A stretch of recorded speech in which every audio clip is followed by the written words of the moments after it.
Happy freaking New Year.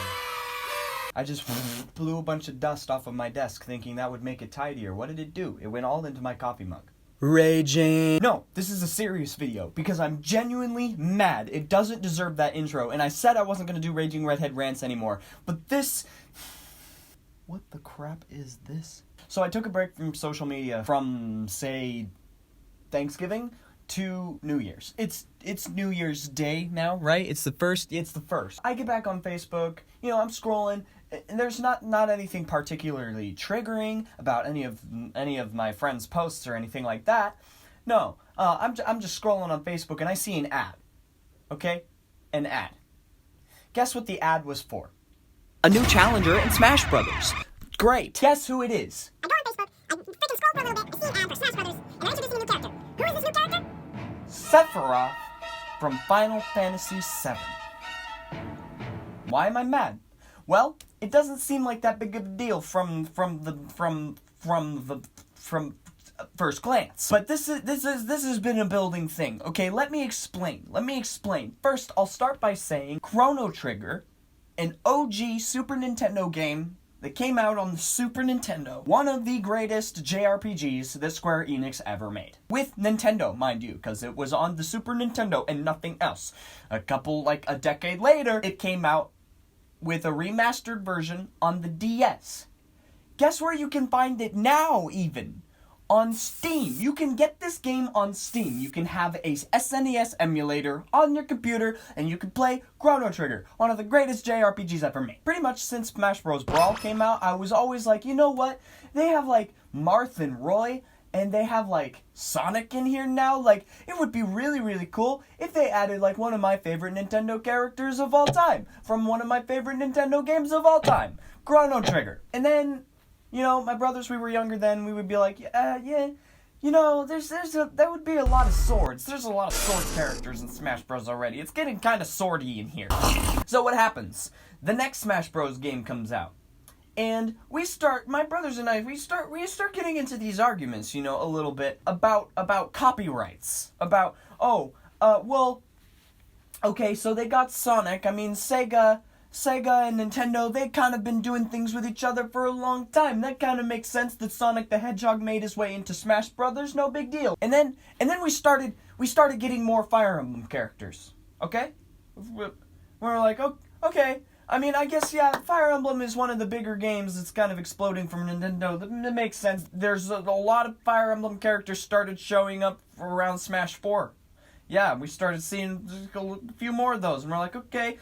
So there's 8 or 9 Mario characters, which makes sense because Mario's kind of the mascot of Nintendo, right? So we got a bunch of Mario characters. Don't need really any more of those. I mean, we could add them, and no one would be mad because it's Nintendo. They can do whatever they want with Nintendo characters, So they start adding characters like Schultz. I'm really feeling it. Okay, that's from Xenoblade Chronicles. Oh, it's a newer game. Oh, okay, it's an RPG. Oh, it's an open world type of JRPG game. Okay, yeah, no, that's fine. He's got a sword. It's fine. And then Pac-Man. Now wait a minute. Was that Sega? No, that's not Nintendo either. That's a straight up arcade character. Okay. He's super, super, super popular. Basically everyone, even people who don't play video games, know who Pac-Man is. So we can... I mean, we had enough money to get the copyrights for Pac-Man in the Smash. Okay, he's big enough character. Okay. Duck Hunt Dog. Okay, I can see how, Smash Bros. Ultimate, they wanted to bring a lot of nostalgia back, and okay, Duck Hunt... the game Duck Hunt, that was a pretty popular game back when the Super Nintendo, game consoles started showing up in people's homes. Duck Hunt, cool. Got it. So we got another really ancient, famous character. Okay? Who we get next? We get Bayonetta. That's great. And then suddenly, 15 more Fire Emblem characters.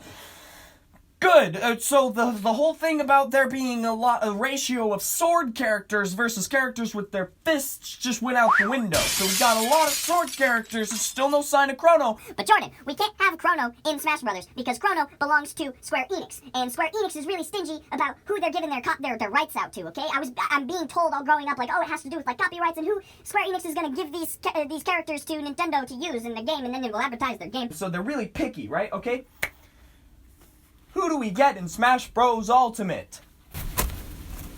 Cloud Strife from freaking, is that his last name, Strife? We get Cloud from Final Fantasy VII. Okay, but Jordan, Final Fantasy VII is like one of the most popular games in the entire world. Like, you gotta have Cloud, like, you gotta give him some space, man. Like, everybody knows who Cloud is, even if they don't play video games, okay? So, Cloud, now, just to keep you up, belongs to Square Enix, right? Final Fantasy VII is like Square Enix's baby. And they gave the rights to Nintendo to use Cloud, their baby. And I'm like, okay, I'm getting a little on edge here because now we have like 15 Fire Emblem characters, and we have Cloud, and we got a whole lot of third-party characters entering Smash Bros. Right now, and I'm like, oh, copyright's a problem, huh? Is that really still an argument? Copyrights? Are we having problems implementing characters? Okay.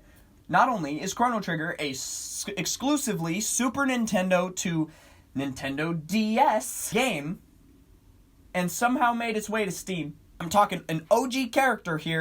But it's Square Enix, so I don't know. You gotta pay money for those rights for Square Enix's characters. You know we have Cloud. Then guess who shows up? In the DLC? This makes me so mad. It's the dumbest thing. So we have Animal Crossing. It's not even. There's no combat. There's not even a combat simulator like within the game Animal Crossing. It's like it's a farming game like with sentient animals, and they put Animal Crossing characters in Smash Brothers, okay? You can kind of start to see like where I get. Okay. So guess who they add next? Steve from Minecraft. Steve from Minecraft is in Smash Brothers. Why is he even from Minecraft in Smash? Oh, because, Jordan, that's like one of the most popular games in the world. Even people that don't play video games have heard of Minecraft. Maybe you can play Minecraft on the Nintendo Switch now. That's great. Minecraft has had no correlation to Nintendo before this point. Guess who did? Guess who's had correlation with Nintendo for over a decade now?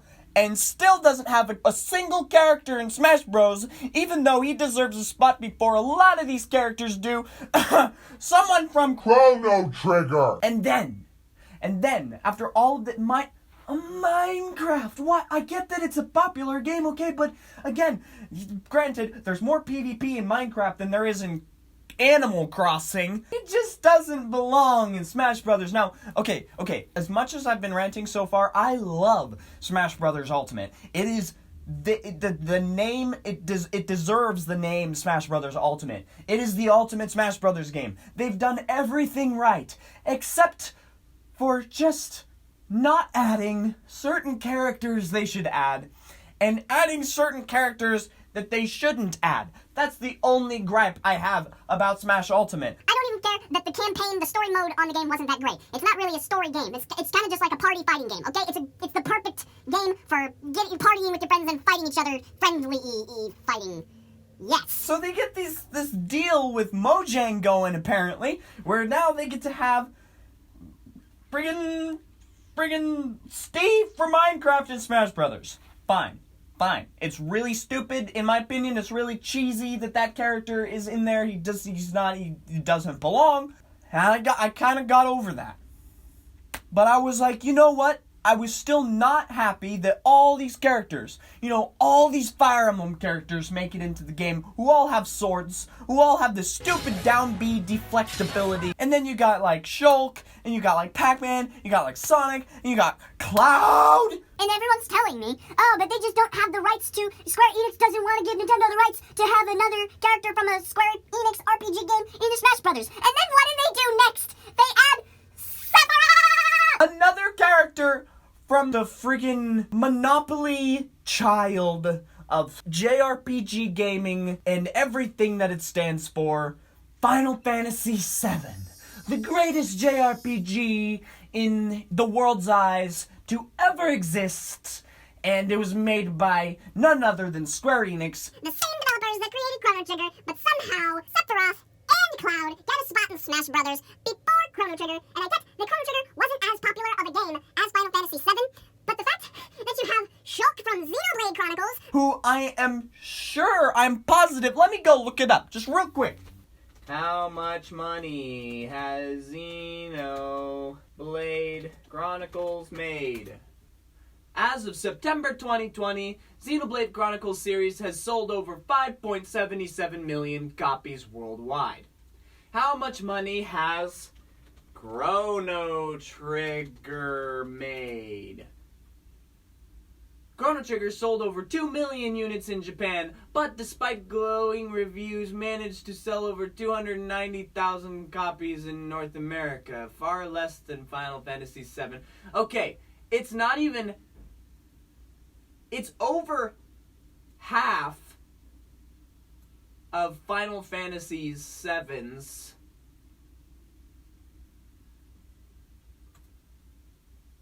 $2.36 million copies.